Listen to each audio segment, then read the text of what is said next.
Musical Talk, the UK's independent musical theatre podcast.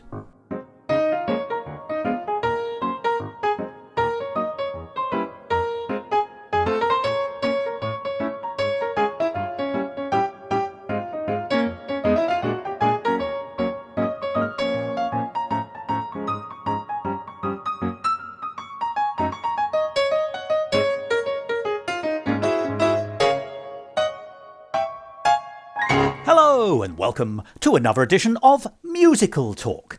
I'm Thos and I'm still pondering what would happen if there was a small spelling error in a programme or a poster for a show.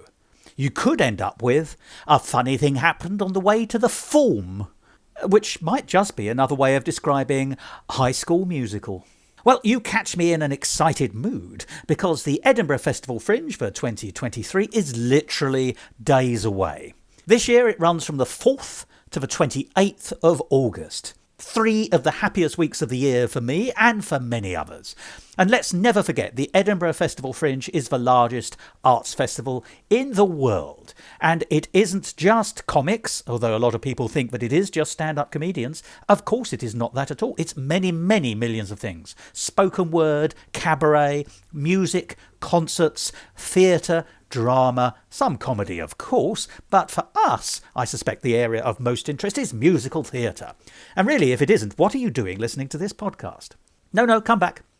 So the prospect of another Edinburgh Fringe brings me great joy, as I hope it does for you, and of course Musical Talk will be covering as much of it as we can, so that if you aren't able to attend, you will get some sense of it. But there is something rather wonderful that I can tell you about the Edinburgh Festival Fringe for 2023, and that is that one or two of the really best shows that I saw last year are coming back. I can strongly recommend Kathy and Stella Solve a Murder, which was a fabulous show from last year, 5 stars all the way, and certainly from Musical Talk it was our pick of the Fringe. But there was another really brilliant 5-star show that I saw last year, which is coming back as well, and that's Vote Macbeth. And this brilliant musical is a show that we're going to be talking about today. In a minute, you'll get to hear a conversation I had with John Paul Liddle, the composer of the music, and one of the people behind the show. And we'll get to hear 2 songs from that score, which I hope will whet your appetite. Now, you might very well say, well, obviously that's a twist on Macbeth, but what the hell are you blithering on about, Thos? Well, let me explain. Yes, you're quite right. There were lots of versions of Macbeth at the Edinburgh Festival Fringe in 2022, and I notice there are plenty in 2023. But Vote Macbeth was by far the most successful musicalised version of the show that I saw, but more than that, it was a brilliant show in its own right. Vote Macbeth, ! Was put on by the Clyde-built theatre company, a brand new theatre company based in Glasgow, and it was their debut at the Fringe, and what a debut it was. And the show, Vote Macbeth, was described online in the following way, and I think this helps set the tone. It's a new musical based on the Shakespeare play and set during a modern-day presidential campaign. Captain Macbeth has just been named the new vice president, but he and Lady Macbeth want more. You'll learn that early on because they have a big song about it. Standing in their way are 3 all-knowing newsreaders, President Duncan, Press Secretary Macbeth, Hecate, the Queen of all media, and Macbeth's dashing comrade Banquo. In this tale of ambition, guilt, murder, power, vengeance, and press manipulation, with an original pop score, it's up to you, the audience, to use your vote and decide if they get their way. It's just like Shakespeare, but with more key changes. Well, that's the blurb, and I like its tongue-in-cheek tone. But the show itself, although it has these lighter moments, is a brilliant, witty, muscular tour de force, and we gave it 5 stars last year, and I'm excited to see it again this year. So if there's a chance that you're going to be anywhere near the Edinburgh Festival Fringe, do go and see Vote Macbeth. And I'll be telling you how you can do that at the end of this episode.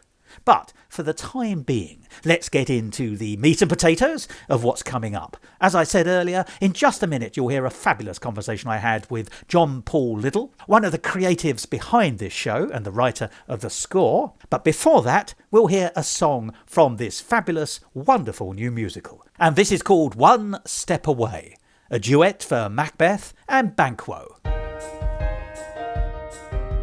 I am a soldier born to the fight. I have a dream and it's finally in sight. If you're in charge, then you get to decide what is right. This This is the moment, this is my time. I'm sharing the prose and I'm learning to rhyme. And I've been told this summit will be worth the climb. And everyone believes in me and what I'm going to be. Because I'm singing, and it sounds like a hero's song. A change is ringing, and I know now where I belong. The feeling grows in my heart, 'cause I've been chosen. The future's calling, and I know now that come what may, I'm one step away.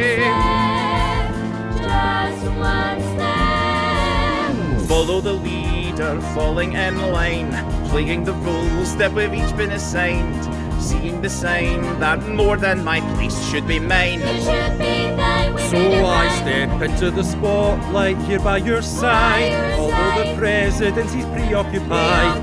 One day my son and his son and his son and his son have been prophesied. But now I'm at the head of the queue, and I think that's my cue. Yes, that's your cue. 'Cause I hear voices and they're singing a hero's song. I'll make my choices. A hero's choices are never wrong at tonight's event. Happy vice presidential, the future's calling. And I know now that come what may, I'm one step away. I decided long ago to stick with you through high and low, side by side invincible. But which one is crown principal? We have lived a life of virtue. Well, what you don't know can't hurt you. What? Nothing. Turn the virtue into vice, and putting on a show tonight is the price. 1, 2, 3, 4.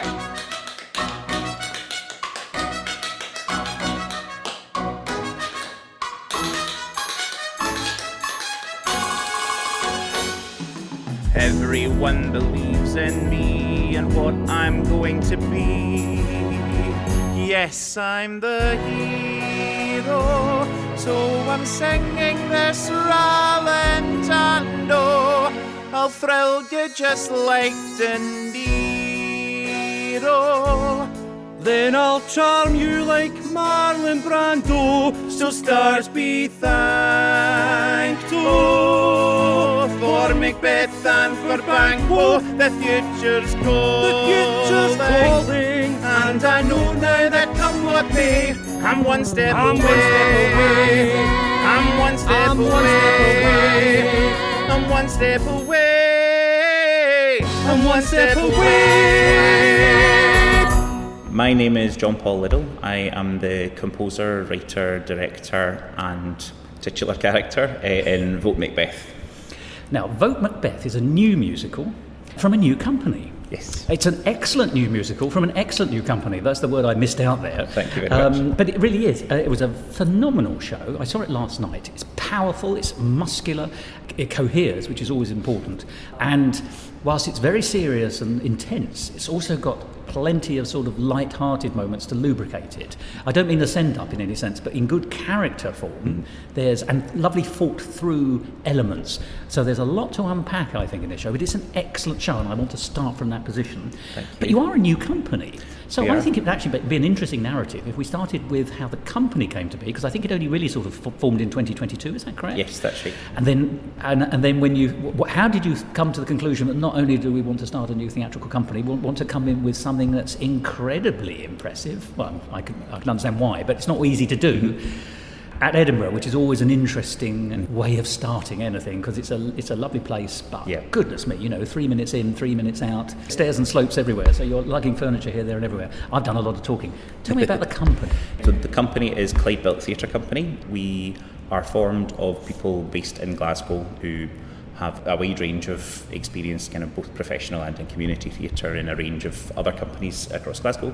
And we decided a couple of years ago that we wanted to start our own company, and we were originally planning to put on our first production in 2020, but a pandemic intervened. Yes, when you said a couple of years ago, I thought, I wonder what could possibly have stopped it happening. Yeah. And one of the things that many of the people in the company kind of had as a common goal is we've all been to see many fringe shows and as audience members, but had never been here as participants. So You've never performed here before? No. This makes it all the more exciting for me and surprising, because, as I say, it was a good quality production. Thank you. At every level.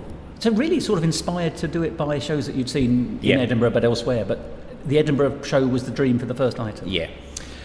Now, there's a world of difference between saying we're going to put a show on in Edinburgh and doing it. And indeed, particularly the creative side of it, which is very much where you come in, I think. Yes. So you were responsible, or one of the movers and shakers of the company first? Yes, that's right. Lovely. I had previously spent a long time doing every role possible in a number of other community theatre companies. So over the course of the past kind of 10-15 years, been everything from Cowboy Number 3 in Oklahoma to stage manager of Schools Edition Les Miserables to director and musical director and Mr. Mushnick in Little Shop of Horrors. Goodness. All three of those in the same in one. the same production, yes. You're a man who likes, well, you must have capacity, but you're a man who likes responsibility, I think. That's, yes, quite. Yes. Splendid. So, you do sound like the right person for the job, if I may. So, but as I say, you've got this idea, the group's been created, you want to take something to Edinburgh. How did you alight on Macbeth? And then it's not just Macbeth, it's a straight telling of Macbeth. It's not a send-up, but it's an adaptation with some interesting stuff in there. Yeah. And it comes to a very interesting, you've got a great hook at the end, which we'll discuss. But so it's not even let's just take this well-known text and do it. It's adaptation, adaptation, and then musicalisation. Once again, it seems such a big thing to ask. So, how did that decision get made? A long time ago, so probably 15, 20 years ago, watching a production of Macbeth, I thought about what would happen if this was set in the modern day, and the most obvious thing that jumped out to me was the witches being journalists. Beautiful. And so then just had that idea percolating at the back of my head for many years, and I suppose over the 2 years before the pandemic happened, kind of started to pull that together and write it. I've done a lot of choral arrangements and musical direction in the past, and little bits of composing, but this was the kind of first big full project show, that I took on as a sort of full end-to-end writing project. And I suppose starting from the idea of the newsreaders, or the witches as newsreaders, and then building out from there. So the first song that I sort of battered out on the piano was Hecate's song, fitting her into the story of the newsreaders, and then built the other characters out from there. We initially had a version of the show that is about 90 minutes long, and our slot here was 60 minutes. So you've got the usual Edinburgh slot, yes. which is so presumably 55 minutes max on stage, isn't it? Yes. And then a hell of a lot of get out. Yes, we cheated that slightly. I think we've got 1 hour, 1 minute and 40 seconds worth of music, so our get out is only 3.5 minutes. You play the piano as you leave the room. Yes. But yes, and that's a big ask. So, but you envisage it as a 90-minute show in the first place, because also that's sort of, it's also a very difficult show to condense. There's a lot going on in Macbeth. Obviously, in the version I saw, which was we'll call it the hour version, there are some characters who aren't there that you might expect. Prince Malcolm is the most sort of important of the characters who doesn't seem to turn up in this, but is he in the 90-minute version, or is he in a elision that you had to make? He's been in various versions, so this was the two characters who have been in previous versions who didn't make it to this version were Lady Macduff and Malcolm, and we had quite a long section with Malcolm and Fleancé kind of pairing up to challenge Macbeth together, and as we worked through that and looked at reducing the time, Fleancé was a much more interesting character than Malcolm. And essential as well. Yes. In this version, certainly. Indeed. No, because it is so difficult, isn't it? But I always think it's great that people actually are not put off by the Edinburgh thing, but they write the show that needs to be written, and then you adapt it again. Yes. It's a form of adaptation if you're not writing it direct for that. So these ideas were percolating, as you say, 15, 20 years or so. On and off. Yes, not solidly, I'm sure. Well, it sounds like you've been doing plenty in your spare time. So, no, I'm really interested in that, because actually that was the moment I knew I was going to enjoy the show. As I sat there with the audience, there is a kind of news anchor table, and it says 3W News, I think it is. Yes. And of course you think 3W, the three witches, or the three weird sisters, depending on which W you fancy. And then, of course, they come on and they are, in the American style, news anchors, quite enthusiastic news anchors in the American style. But, of course, then suddenly in the lyrics, and I want to talk about the songs later, but in the lyrics they make a point about you heard it here first. You know, it is actually that concept of, by hearing it here first, that's a prediction. Yep. You know, actually they're sort of on the edge of the news and perhaps speculating, which of course is also now part of the modern news world when it once wasn't. Richard Baker probably wouldn't have done that, but you're far too young for that. The idea that actually their news is their predictive power. Yep. You just think, that's a beautiful fit, and you just think, oh right, this has been thought through. So I thought that was a lovely start. I mean, it doesn't lose anything after that either. So the ideas percolated. I'm assuming that you did the heavy lifting on this during the 2 years of COVID in terms of creation. Quite a lot. So what's your method? I mean, this is interesting, isn't it, in the sense that actually you can do a lot, and as you say, you've worked your way through all these different on the stage, off the stage, and creative sides, which is brilliant and shows your talent. But also, how does a fusion work for creation for you? You know, it's different for everyone, but I can only assume that having all those talents and all those different options on your palette allow you to create more cohesively than people who are working in a collaborative team. I appreciate all theatre is a collaborative team, and that comes later in this. But do you create on your own, or do you also have people who sort of at least? How do you do it? I suppose. Sorry, that was a very long way of saying how do you do it.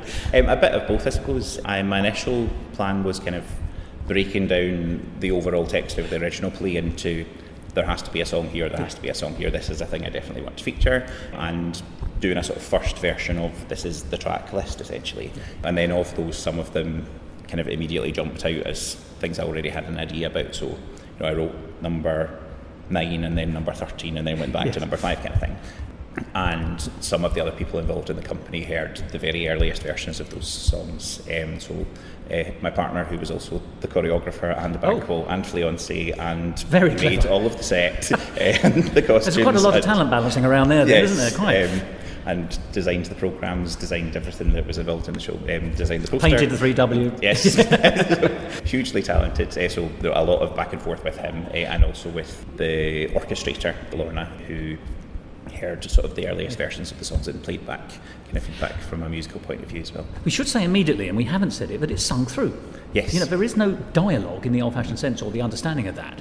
That's also a big decision, because you're telling the whole story, the complicated story, in song. Once again, I was terribly impressed by that. Sung through can sometimes be tiring for an audience. This wasn't tiring at all. This is something, I came with an American friend of mine who's a composer, and when we came out, he said to me, I said, that's amazing for an hour. And he said, was that only an hour? And then he didn't mean that in the, it seemed like a lot longer. What he was saying was so much had been packed into that hour. It's high intensity all the way through. It's almost no time for applause. We go out of one song into another song, which is obviously disappointing at one level for you on the stage. But actually, the other thing it does, of course, is it brings... oddly it makes it filmic, I think, in the sense that we're so used now to having continual music under incidental music in the old-fashioned phrase in films, and even on documentaries on television now.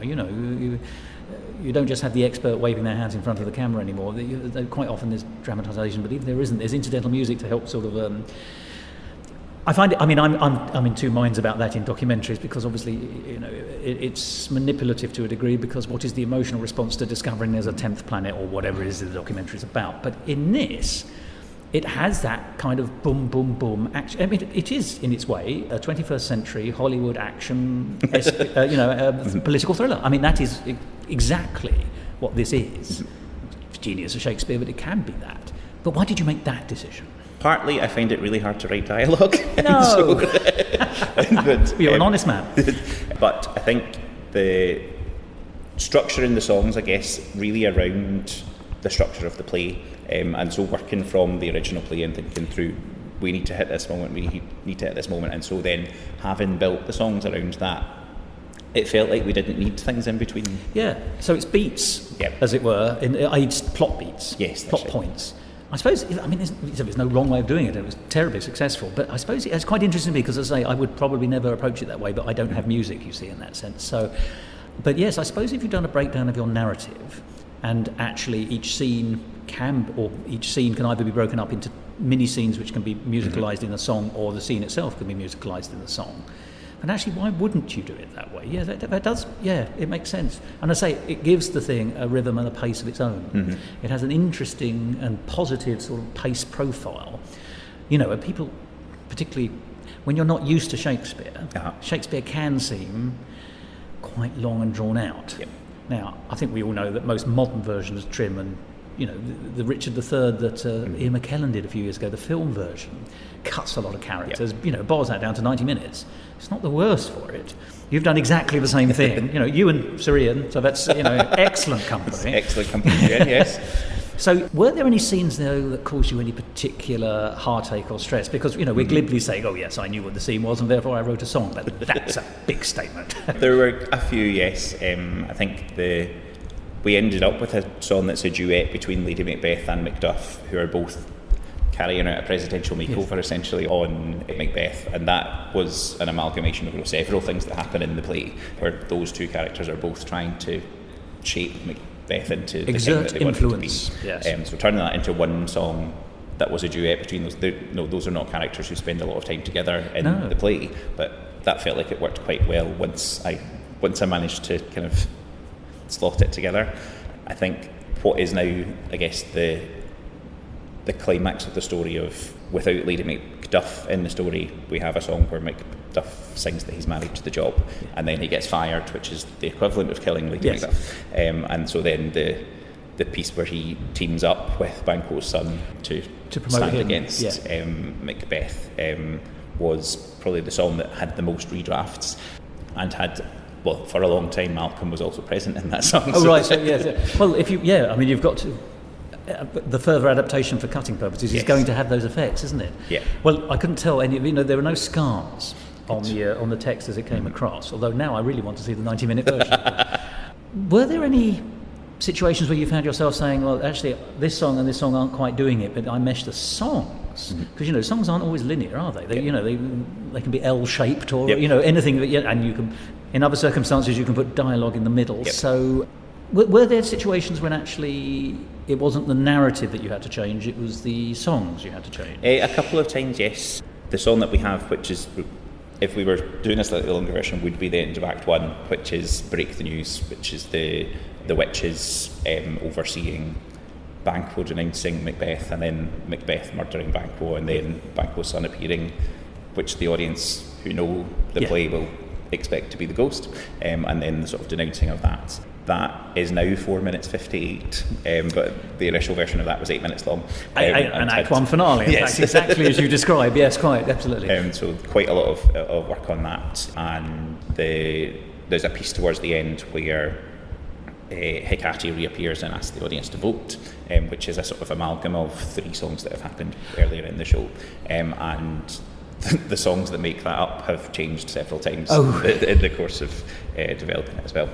That's interesting. So it's actually the feeder songs in a way as well. Yes, fine. But that's good. It's writing is organic. You know, it doesn't finish till the last time you perform it. And even then, you may spend the rest of your life rethinking it through and readapting it. So let's talk about its USP, I suppose. You know, it's called Vote Macbeth, and therefore actually what it leads up to, and I think this is actually a really refreshing way of doing it, because, you know, we know what normally happens. There's a big old fight, and Macbeth dies, as all good villains should. But in this, we don't lead up to that. We get the story complete within the adaptation, or near as complete as any adaptation can be, but it ultimately comes down to a presidential election. So by killing Duncan, Macbeth becomes, if you like, the vice president who was going to take, because they're presidents here, which makes an election more easy than if it was a monarch. So he becomes, if you like, the acting president, but then there's the election, by which time Fleance or Fleancé, and I want to talk about that rather splendid addition there, but the character of Fleance is standing against him. And then ultimately, you know, we hear that if essentially the kind of sort of What I Will Do manifesto numbers. It's not so much the I Want song, which would normally come earlier, it's the I'm going to give you what you want, although it's really what I want song at the end. And then we, the audience, get to pick which I think is a lovely. We give them voting buttons essentially. Was that always in its DNA? Did you always? Yeah, you thought that's yeah. Because I love it as a gimmick. I really think it's interesting because it takes you up to it's a slightly different way of concluding it. Yeah. And brings us, the audience, in. We have to invest, therefore, and have invested in the characters. But so was that a 15 years ago idea, or was that? So that was kind of 3-4 years ago, I suppose. The idea of some audience interaction in that partly came from one of the many shows that I've done with the actress who plays Lady Macbeth. This is the 6th time that we've been married to one another on stage. Congratulations, Lisa Jane Batchy. Well, you should be doing Henry VIII then, if you're rating Shakespeare for that. She or and the Merry I, Wives of Windsor, I suppose. Yes, quite. She and I were in Eurobeat, almost Eurovision, a number of years ago. And in Edinburgh? No, in Glasgow. Oh, fine, yes, because I saw a version in Edinburgh, of course I did. But and so the audience voting section in that is an absolute highlight of that show. So just thinking about how we could use that here, and one of the things that I suppose two things we want to build in there. One is that Hecate, as the Queen of Media, is the person in charge of who wins the election. Yes, she's the lead anchor, isn't she? What would be now called the TV debates or whatever. Exactly. Yes, quite. If it's a close call, then it's just up to her who has won, which is similar to what sometimes happens with some reporting of elections in America, especially. Just the power of the media around what they call it exactly what the outcome is, so that angle, I guess, was one of the things that we wanted to build in there. The other was just reflecting back to the audience that the choice that they have is essentially between a sort of unknown or somebody who they know has murdered several people in the course of the story. And so in our run, in the 8 performances we've done so far, Fleancé has won 7 times and I have won once. Because you're playing Macbeth, of course. So, Now, how did you obviously must have planned for that because it is a potential to happen, but it seems odd. So, first of all, what happens when Macbeth wins? So, in this version, the same thing happens. So, clever. Hecate holds up the hand of the victor, and we walk off. The lyrics that the newsreaders sing after that, as the curtain comes down, person X is wearing the crown. We hope you're happy with what you've done, which is much funnier if Macbeth has won. Well, it has more meaning that way, doesn't it? Absolutely. I'm amazed, but you can sort of see it, modern politics, and I'm not specifying a country or a situation or any names, but, there is a kind of, what they now say is people factor in the flaws of the character and they still think that character potentially can do it. No names, no pack drill. But actually, that is part of very modern politics. Can I ask you a couple of questions? There's a couple of, and we haven't even started on the songs in terms of their makeup yet. And I want to talk about the lyrics, which I think are fantastic. But I was particularly interested in the costume choices. So first of all, we're told quite early on as an audience that it's President Duncan, Duncan King, I think, isn't it? Yep. Which is nice. Which, of course, allows for the election. But also it says, right, this is slightly other. This has been translated into a different situation.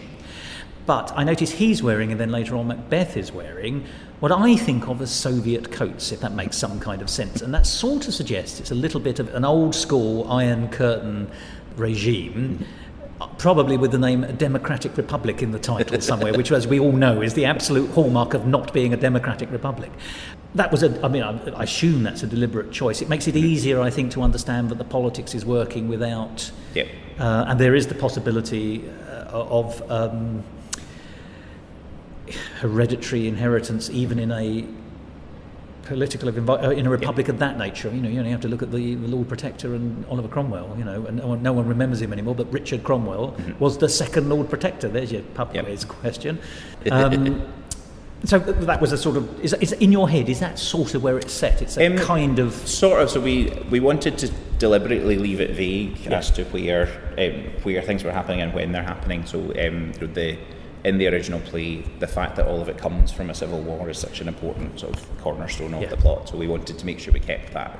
And they've emerged from a triumph, but from adversity. Exactly. Yeah. And we're a Scottish-based company. The cast, in the nine people in the cast, 6 of them are Glaswegian, 2 are English and 1 is Greek. But we all had Scottish accents throughout the performance, and I wouldn't have realised, I must tell you. There's not really there's no clear parallel between what's happening in the show in any modern country at the moment. It's a sort of taking what happens in the original text and putting that into a sort of alternate current. But it's still a parable, isn't it? I mean, yes, because you can let it reflect in one's own politics wherever one stands on the spectrum and whichever geographical country one finds oneself in. There's enough in there to think, I see the parallels. Now, I think one of the great glories of this show is the wit in the lyrics. The lyrics are phenomenally good, I think. I mean, I think musically it was lovely, and there was nothing that jarred. It made great. Musically I liked it, but I was particularly blown away by the lyrics, and I on a number of fronts. So there were just some really nice usages of English as a language, and there were some fantastically witty usages of English. So one example of just felicitous English is when the newsreaders, the witches, come on towards the end, when we're sort of heading towards the presidential election. And they're talking about their role again, and they talk about exposition and expose, which of course are 2 things that any news programme are likely to, that's very much in the arsenal of that, but also the 2 words just sit beautifully together. And I thought there's some craft going on here. And then there were lots of other examples of funny lyrics and witty lyrics and playful rhymes, actually, which earlier on there was a number of ones where actually it was one of those ones where there were lots of rhymes for the same sound. Yeah. And some of them were a little bit cheeky, as it were, as they went on. But actually, I thought that really, I like that kind of playfulness. What it doesn't do is unbalance the piece. It's not look at me lyrics. Yeah. They're absolutely fitted, and they fitted with the characters. But they were deft, and practically, actually, I'd say brilliant. I would say brilliant lyrics. Thank you very much. Are the lyricist again. Yes. Yeah. Now. Is this your first set of... You said that, you've done some music and some songs, but not an enormous amount. But, being a lyricist of a show that you've already written the book for, where did you find these skills? I mean, I know that's such a broad question. Why the lyrics are good? I suppose a lot of that is just listening to other work and kind of learning from that. And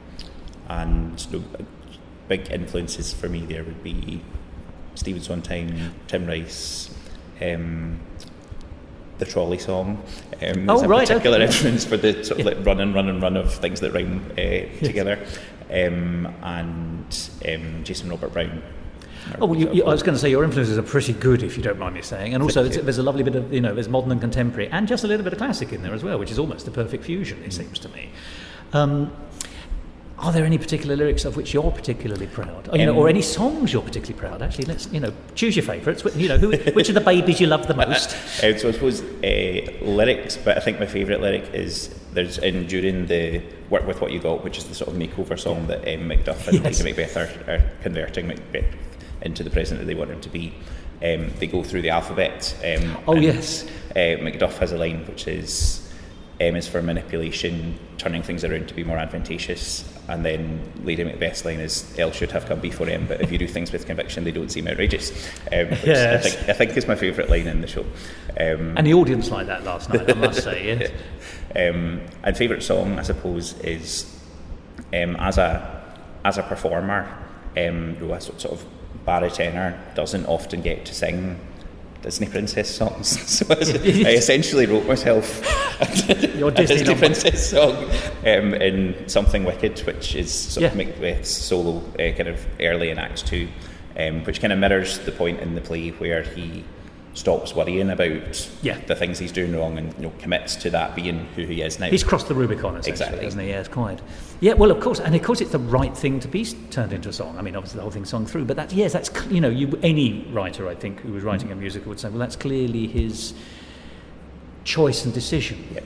Now, it is a slightly abridged version. I've got to ask you, we don't see the death of Duncan, and we don't see the murder of Duncan, and we actually don't see the murder of Banquo, although it's very nicely done because what we do get is a state funeral, essentially. Yep. The particularly I'm going to call it Soviet era kind of, put them on a pedestal even though they're absolute rotters kind of, or some of them are rotters, but you get the idea. So that worked in telling the story, and of course saves time in terms of travelling through. Was there a murder scene in your 90 minutes version? Not really, no. I suppose in the play, those early murders happen off stage. So yeah, of course they do. Yes, you don't. Yeah, mirrored that. We hear about the blood, but we don't see it so much. Yeah.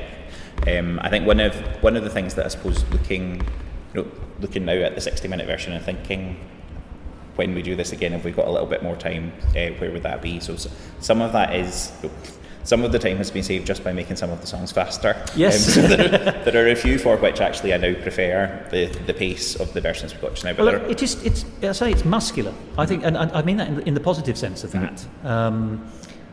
I don't think nothing went so fast I couldn't keep up with it, and it gave it an urgency, mm-hmm. which a political thriller would have. Yep. So the pace is one of the things, but there are a few places just where we've removed a verse or a chorus to save time, and some of those I miss, even though obviously the audience doesn't know that they're there. You're a proud father, aren't you? Yes. And a couple of moments that I think now there's not so much text to reinstate, but things that now feel like we should spend more time on, that would be a kind of new piece of writing too.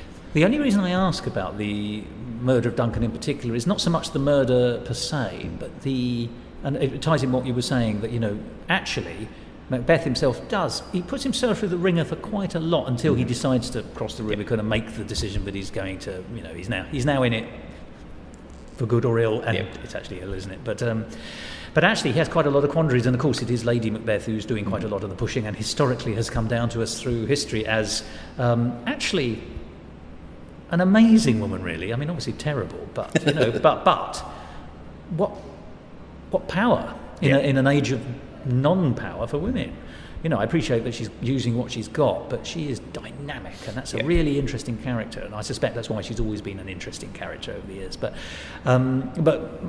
oddly, bearing in mind we know that Macbeth's this great warrior, and he's more or less credited with the winning of the Civil War. We assume it's he who's finished Cawdor off, and that's why he gets the prizes. But he's still in a quandary because he has, he's just fought a civil war, loyal to his king, President Duncan.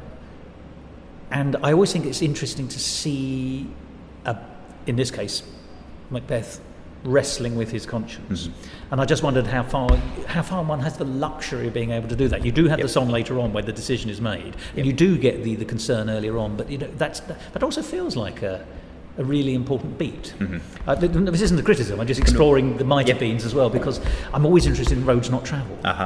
And as you say, by the way, I should say, you're absolutely right. Shakespeare gave us...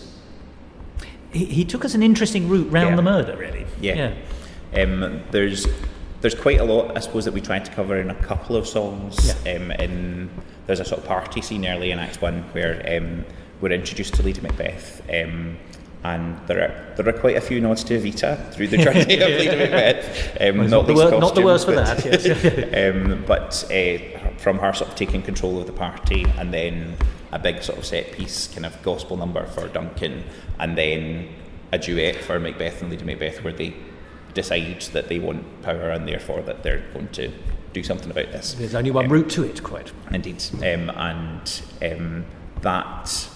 That duet is another part of the show that has been rewritten quite a few times to try and concentrate quite a lot of story into 3 minutes of 6/8. That's it feels like that song is having to work quite hard to convey all of those things. And you're right. I mean, also the early part of the piece has to be the contextualisation and the setup, because actually the nitty gritty is actually later on, the machinations and the murders and the manoeuvring. Mm-hmm. So yes, one can elaborate the beginning as much as one wants, but that isn't really where the bread and butter is. Yep.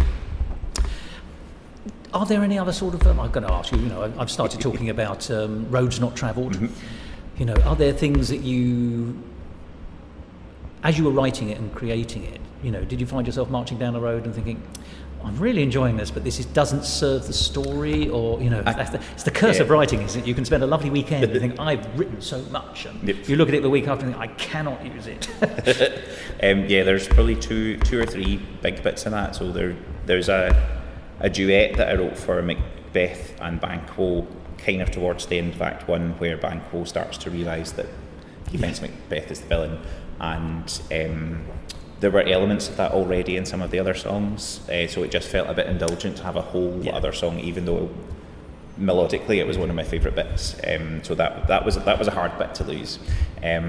We had a rap section for Lady Macbeth during the song, where the newsreaders give the predictions. So there's this again is something that sort of mirrors what happens in the play, but there's a fairly long sequence between basically Banquo being murdered and the sort of washing hands sequence where Lady Macbeth's not on stage. No, she spends a lot of time in the green room, as they say. So I wanted to build her into that section a little bit, and I think there's a really nice sort of crossover, I guess, where Lady Macbeth starts off confident that it's right and it's okay to be manipulating things in the way that they're and then by the end of the play she realises how wrong that is, and Macbeth makes the opposite journey really, where he starts off with that doubt and ends up sort of convinced of his own actions. Yeah, that's a terribly interesting point, which is so obvious, and yet I'm not sure I've actually quite properly clocked that. You're right, they are actually bearing in mind they're so totally simpatico as a couple. In the original and in yours, I absolutely bought you as a couple, if I may say. You within the drama of the piece, it's clear that you find its strength in Lady Macbeth. But you know what I mean? Your character finds strength in Lady Macbeth, and both. And actually, you are bigger than the sum of your parts, and obviously, you achieve your ambitions. You certainly become acting president, and in Shakespeare's original, he does become king, at least for a while. So. And you look great on stage, actually, together, you and Lady Macbeth. So I can see that you've done it in other performances and other shows, but there is a kind of sort of natural strength together. Yeah. And of course, it played so well because, Banquo is the possible alternative vice president, and Duncan at the beginning is going to pick who he wants. Mm-hmm. And your marriage and your stability through that marriage is actually shown as a kind of real selling point. Yep. Actually, it makes you... the winning candidate, in fact, actually, or one of the contributory factors towards that. But the journeys are totally different, aren't they? I mean, Macbeth he is a classic Shakespearean character, and more interesting than Richard III in that sense, because Richard III starts off rotten and ends up rotten. Yeah.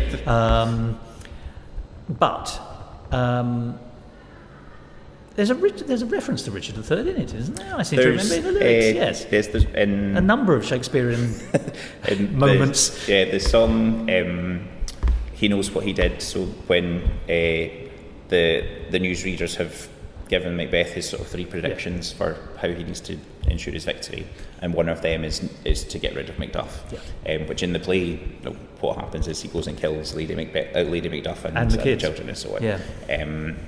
And so we have a duet for Macbeth and Macduff called "He Knows What He Did," where I denounce him for all kinds of things, and there's a big long list of things that happen in other Shakespeare plays that you've lifted, as it were, falsely accuse him of. Yeah, it was. That's a lovely witty moment as well. It's there for the people who want it, because it is. You're right. It's essentially a denunciation, and if you don't know your Shakespearean canon, it doesn't matter, because it's he did this, and this. What a rotter! But actually, if you know, he seems to have borrowed from all the villains in the canon. Now let's talk Fleancé, and that is the pronunciation here. That's really interesting. So this is, in terms of the plot, because once Banquo denounces Macbeth, and Macbeth counter-denounces, as we just said, and Banquo dies in mysterious circumstances. But his son, cleverly played by the same actor, I think that's really good. And there's a nice transitional scene where a sort of... the coat which we traditionally associate and we have seen Banquo wearing is draped upon his shoulders and then put away, and so as well as explaining that his son Fleancé is understandably cross and wants to ultimately to stand against him in the this is the battle that would normally be done with swords, but I really like the fact that he's, I'm trying to find the right word, atypical of a hero in this kind of thing. You know, he turns up wearing high heels, essentially, and does a rather groovy dance, if I may say. He's a braver man than I am, because I saw those and I thought, well, I'd be frightened of the height, let alone moving in them. Fleancé obviously immediately makes one think of Beyoncé or Beyonce, and of course his music is more contemporary, which of course is one of his appeals as well. He's not a tried and tested old general. He's not a grizzled old man like, with the greatest respect to you, as the actor, but as Macbeth. You know, he is the, I suppose he's the Barack Obama time for change kind of character, and is very different. You know, there is a sense of the much more contemporary gender and sexual politics in his character, which I think is really good. I like the flavours of that, because it really is a contrast. You know, and you know, with no disrespect to military men and women, you know, there's a certain sort of small c conservatism in that one expects. I know the world's a different place to what it used to be, but it's a nice contrast, a shorthand. And also, it's also developmental. You know, he's learning to walk on those shoes and learning to dance on shoes, which is a really nice and also subtle, not subtle, representation of someone developing into the role, because we get also a reprise of the Macduff's song. He's the kind of PR consultant here, isn't he? But he was earlier giving, you've got to make the best of the material you've got, essentially. You know, we heard it when he was trying to sort of hone Macbeth, and now he's honing Fleancé. So, and it's also a very witty renaming of the character. I mean, how did that idea come about? Because I love it. I think it's just a sort of extra kick of bounce and a bit more grit in the oyster, if that makes sense. We got to it sort of circuitously. So we, for a long period where Malcolm was still a character in the show, we wanted to bring Fleance at that point into the story. So we had Malcolm and Fleance as a couple, and then the two of them choosing to stand against Macbeth and sort of reinforcing one another's strengths. And can I say that would also fix Shakespeare's original, where I can never quite work out who's got the hereditary line that follows on in the next generation. You'd think, hang on, why is it Fleance or is it Malcolm or what? But if they're together, that's fabulous. And then we included Macduff, I guess, into that narrative as a sort of mentor. He's on their side, isn't he? Yes, quite. And we had two songs that kind of covered bits of that. So one, the song that's still there, which is now called "Are You Dancing," and the other was called "I Choose Me," which was Fleance and Macduff convincing Malcolm that he was a worthy candidate, essentially. And there were various sections of that sounded a bit like The Lion King, and which of course is a different Shakespeare. Indeed, and that was around the time when the live action version of The Lion King was on the cinema, which Beyonce was in. So our route to Fleance I can see what you're doing via The Lion King, and then having sort of made that connection already, looking back at the text and all the stuff about Banquo's children are destined to be the king, and that being like the name of the band that Beyonce was once in, just felt that kind of coalesced around Fleance as a character more sensibly than Malcolm. So that's how we ended up with one. Well, if it's serendipitous then, because I think it really works nicely, and I you know, it's delightful, I think, and counter to expectations. And actually, in a show of this nature, it's actually nice. Once again, when you're in a thriller, actually, that's what you've got to do. So. You've also reminded me of the. I think there's am I right in thinking there's a Destiny's Child gag in here? There's once or twice. One or two, yes. Yes, quite. A few sort of for the aficionados, taking position as Charlie's Angels, and sort of, can you handle this? Can you handle this? Sort of intensive questioning from Macduff to Fleance before he takes on the mantle. Now, I'm going to tread into an area which I hope you won't think that's inappropriate in any way, but I really liked the fact that you've been true to your Scottish pronunciation in your rhyme scheme. I'm going to pick one particular example. There's a rhyme and essentially built and kilt, as in kilt, meaning killed. Forgive me to translate it into my RP. But I actually really like that. It seems to me... Oh, this sounds terrible. When I say this, I mean, it sounds to me like it has an authentic Scottish voice as a production, as in your writing and as a company. And actually, that's very refreshing. And over the years, there's been, I'm also fascinated by the idea of rhyme schemes in different accents, dialects, and just the way people speak. The biggest one is obviously the difference between American English and British English. I know British English is a big old thing and incorporates a lot, but, my favourite example is from Hair. In the song Manchester, England, England, there's a bit about Claude, as we would say it. I believe in God and God believes in Claude, which would be how we would say it, or something along those lines. But of course, in the American accent, Claude and God kind of rhyme or rhyme. My problem is I hear it as God is the first version, so you get to hear I believe in God and God believes in Clod, and that's how it comes across to my ears. I think the character's an idiot anyway, so Clod is a pretty good example. But Sondheim wrote a song called God later on with all these American accents, as you would expect. I do like those differences, but even within the British Isles, we've got those different flavours and options, actually. What it does, it makes the world a more diverse, happier, broader place, and it's completely understandable to anyone, or it was, I think. Is that important to you, or do you just write in the way you do? It was quite important. As a new company and a Scottish-based company, I guess we deliberately chose Macbeth partly because of the kind of strong. It is sort of Scottish part of that, so the rhyme scheme, that was kind of deliberate choices, and there'd been quite a few quite funny moments in rehearsals with the members of the cast who are not Scottish, kind of exploring that. And one particular section in the song Work With What You Got, where we're having the makeover and we're going through the alphabet, the letter that comes in between I and K is in some parts of Scotland pronounced Jai. Is it now? And really only in Lanarkshire, which is kind of halfway between Edinburgh and Glasgow. It's a very small bit, but that happens to be where quite a few of us come from. So we deliberately pronounced that as Jai in the show, which the people who are from out with Scotland who are in the cast found a little bit mystifying when we first did it. But it's like a boot and a bout. I'm told in Canada that both pronunciations are used. Yep.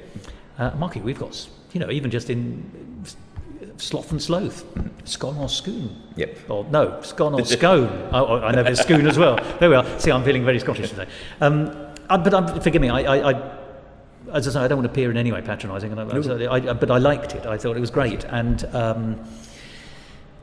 authentic voices are really important, and I'm just very pleased. But once again, it really helped build up that the rhyme scheme in that song, because I was enjoying the lyrics as they landed on me all the way through.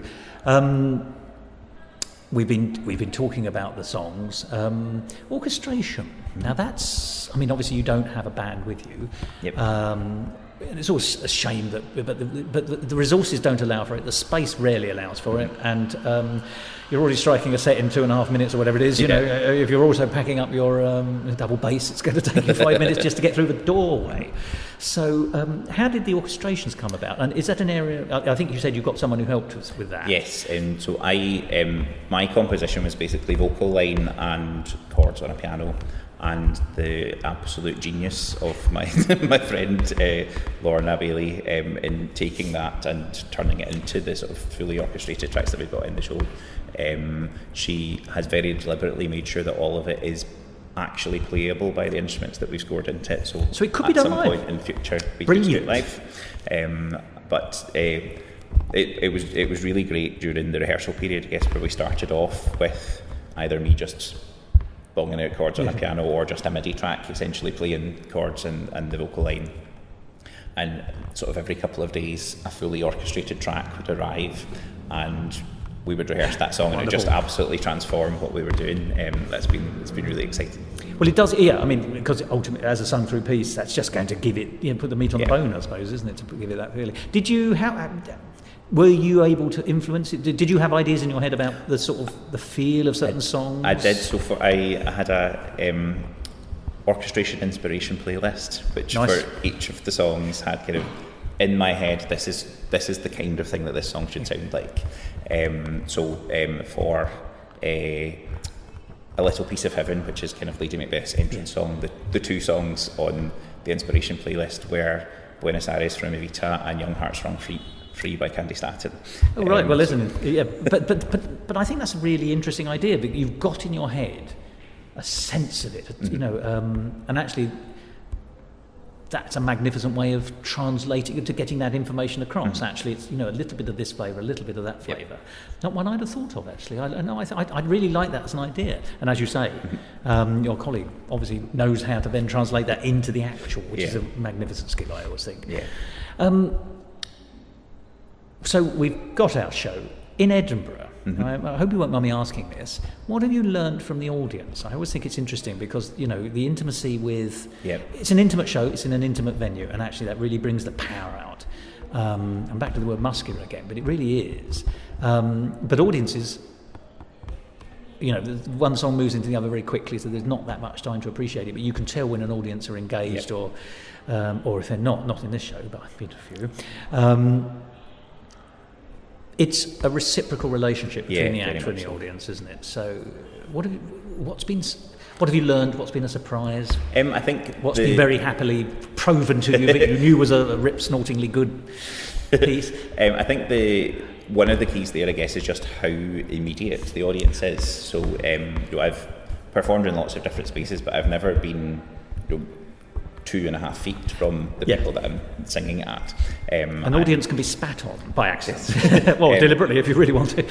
And you know, in Something Wicked, when I'm reaching for the dagger, my hand's actually above the head of the person in the front row. So that's, I guess, because they're so close, it's really easy to pick up on what the audience are responding to. Something that's been really interesting, I guess, is just in a venue with a capacity of 44, we've had audiences who've responded to different things each night. Isn't that odd and interesting? There's some nights where people have really responded to, I guess, the kind of Shakespearean end of what we're doing, and some where people have really, really responded to some of the musical theatre references that are kind of littered through it. One of the things when we were rehearsing, I guess, was we were worried that the audience wouldn't understand how the voting section was meant to work. So we were really pleased, firstly, that people understood what they were meant to do, but also that that Fleancé has won so often. So one of the things we were testing out there, I guess, was how, when you present people with information about candidates, what do they do with that information? The engagement, you can see it. Can you often tell in advance who's going to win? I think so. I think structurally, because we have Fleancé kind of winning over the newsreaders to support him, and then his personal charm sort of carries the day in a way, doesn't it? We expected it to be probably more often that Fleancé would win, but probably not quite as much as the one victory for Macbeth. Did you? But on the night that Macbeth won, did you have a sense the room was with you, or was it a surprise? It was a little bit of a surprise. That's interesting. But I bet you've had Macbeth supporters most nights, even if they don't always win. I mean, they were yesterday. Yep. I mean, it wasn't cut and dried by any means. Not a landslide majority, as they say. No. There've been some nights. There was one night where I got one vote. Oh right, okay, fine. And then other nights where it's been really close. Yeah, I would have said that you would have been a sizable minority in a parliamentary system. So we've discussed the show, and it's a brilliant show, and I really, really enjoyed it. So you've sort of suggested that there's a future to it, but you know, and plus other things. So let's talk. What would you like, and what might happen to this show, and what next for you and your theatrical company?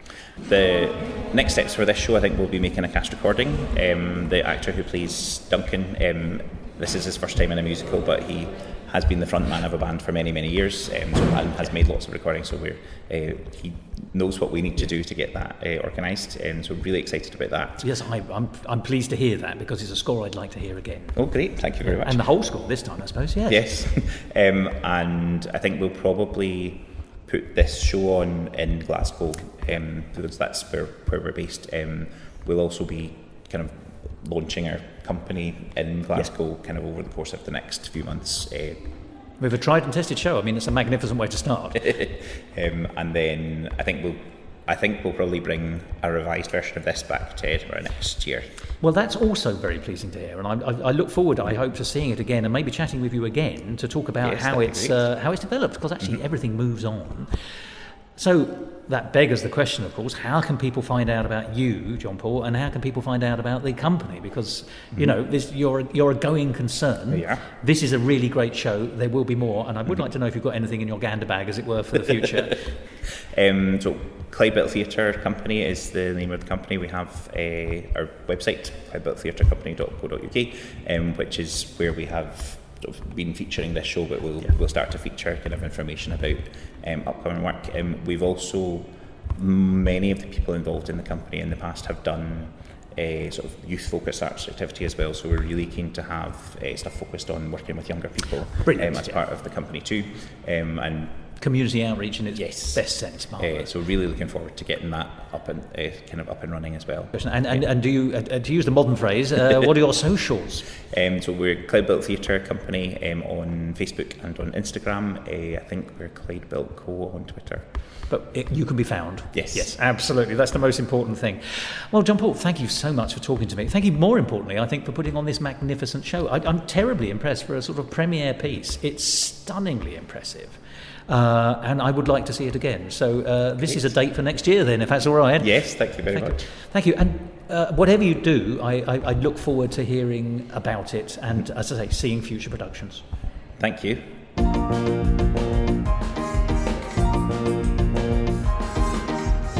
Listen up and listen well. There is a story that we are going to tell.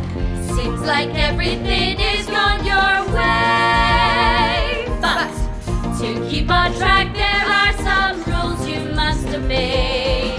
Helping out a hero we have some expertise in. 3 things you will need to win, so count the reasons. Go 1, 2, 3 reasons. Number 1, the cat is on your side. Never, never leave her unsatisfied. She knows what she likes and she likes to choose a winner. So you must keep up whatever you put in her. But mark my words, if you don't do like you should, no one can destroy you like a cat. Take Burnham would go 1, 2, 3 reasons. 1, 2, 3 reasons. Number 2, when each of us is born, we follow where our parents lead along the path we worn. Now that Banco's gone, he really is, we swear it. Skid is anything but make, so what should he inherit? There's something poetic in the pain that he's enjoyed. Failure is genetic, so your progress is assured. Number 3, this one will be tough. You must not trust your so-called friend Macduff. It may be unclear, it may sound cryptic, but after Duncan and Banquo, Macduff should make a triptych. He will deny it, he'll stick to you like Lou does, but you can kiss him off like Judas. Go 1, 2, 3 reasons. 1, 2, 3 reasons. 1, 2, 3 1, 2, 3. Well, there you are, another song from the fabulous score of the fabulous show Vote Macbeth. That song was called 3 Reasons, and it's the take that John Paul added on the scene from the play where the witches give Macbeth 3 prophecies about his reign. And of course, before that, you heard the conversation I had with John Paul Liddle about that show. And I'm terribly grateful to him for giving me so much time last year, particularly as I got the timings wrong and turned up very late. And he was terribly kind and the very essence of generosity to me. Now, if you want to see Vote Macbeth, and I hope that you will, of course the delightful thing to be able to say is yes, you can.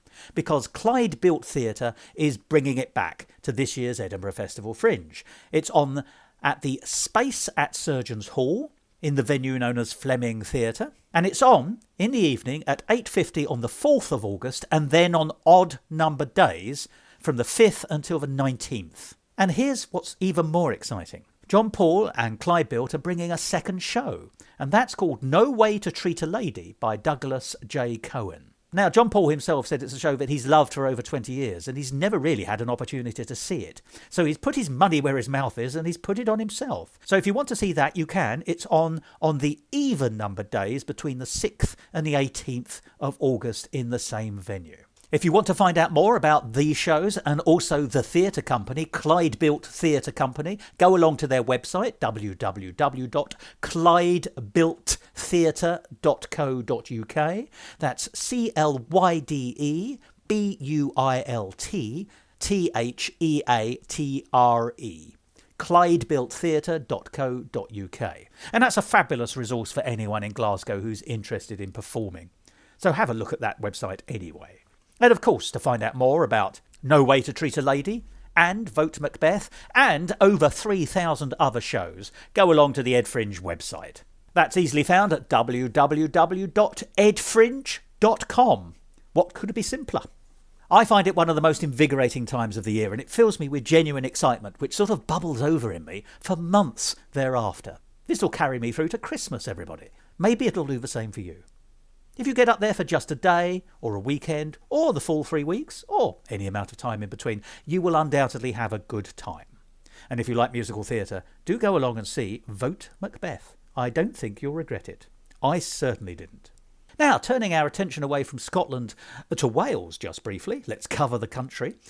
I'd love to tell you about a brand new podcast that might be of interest to you. It's called Cauldron of Disney. And it's our old friend and co-presenter David Herzog, who set up a brand new podcast with his wife April, not June, if you know your company, but April, and they're talking about all things Disney, the films, the parks, any trivia that they can come up with. But, and here's the twist, they're learning Welsh. So all their episodes are designed for the Welsh learner and are the perfect length and pace for somebody who's learning Welsh. So, if you speak Welsh already, or are currently learning Welsh, or perhaps would like to learn Welsh, and are, of course, interested in Disney as a corporation, which is still one of the greatest makers of film musicals and stage musicals, then go along and find this podcast, which is called Cauldron of Disney. Except, of course, it's not, because in Welsh, and this is what it's actually called, it's called Crochan Disney. I apologise now for the pronunciation. It's Crochan, and then the usual spelling of Disney. That means Cauldron of Disney in Welsh, as I understand it, and so far there are 3 episodes which have been broadcast. The last one's called Under the Sea, and of course it's about The Little Mermaid. Why not give it a whirl? Well, that wraps up this episode of Musical Talk. I do hope that you'll join us again next time, or whenever, for another one. Well, we'll be talking about something wonderful from the world of musical theatre, musical film, cabaret, or pantomime. Who knows what it will be? But until then, I'm going to say the one word which brings all this to a shuddering halt. And here it comes. Goodbye.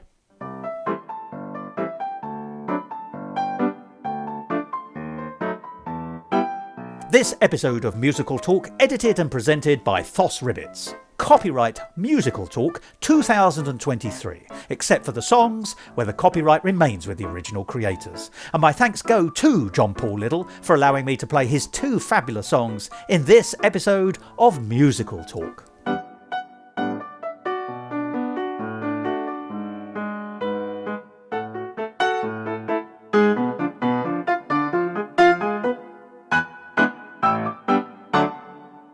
To find out more about the world of Musical Talk and listen to past episodes, go along to our website, www.musicaltalk.co.uk, or subscribe to us on Apple Podcasts and follow us on Facebook, Instagram and Twitter.